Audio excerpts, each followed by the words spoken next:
Shalom and welcome to 2 Minutes of Torah. This class is entitled Soaring High with Downs Part 2. I'm having a series about life with a wonderful young man with Down syndrome. As we said in the introduction, one would have thought that in 2018 different attitudes would exist, and in many places in the world it does exist. People understand the potential of these wonderful young men and women. But sometimes certain areas of the world, they highly endorse aborting such babies. People like Professor Dawkins say a horrible thing about Downs, and I think it's important to set the record straight. So we'll start with the birth of Shlomo Myers, my son. When we were first told, it was pretty obvious when he was born. We saw something different in eyes.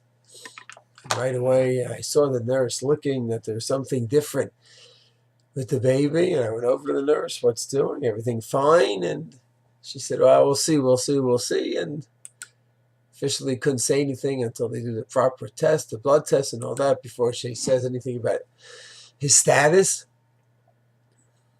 And the question is that a shocking experience? Is it a sad experience? Is it a time to wonder what happened here? How did this happen? And the answer is, it shouldn't be. Person goes ahead and has a surprise in his life. Something that doesn't go the way it was planned. Woman's pregnant, your wife is pregnant, waiting, all excited, and the delivery happens.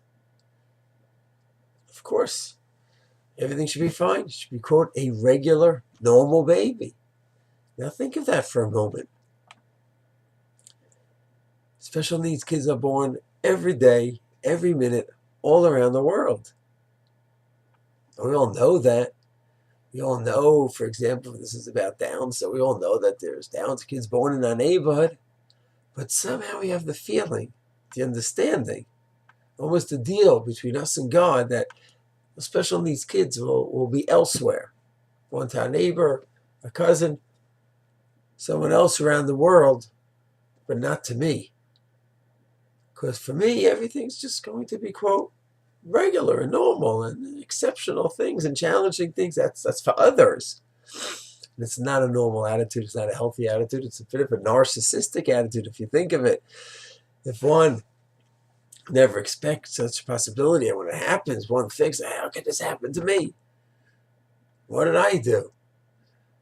Obviously, without going through the whole process and experience of raising this special neshama, this beautiful soul, it's not a problem. It's a beautiful thing. But even before a person understands all that, and the person still thinks, oh my gosh, this is horrible,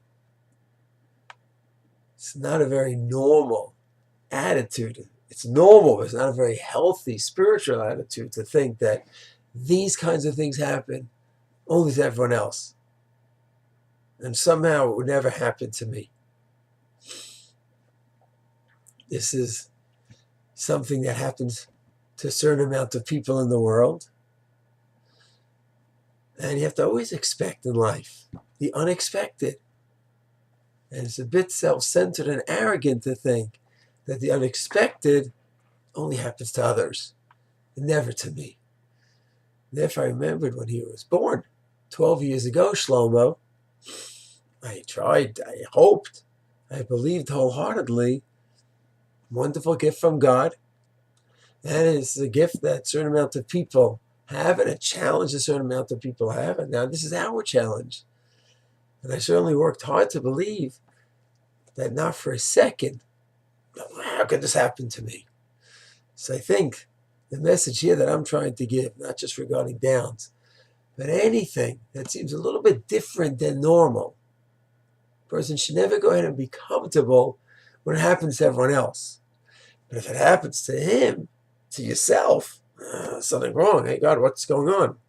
Almost like some uninformal deal that you have with God that surprises, the unexpected, not such positive surprises.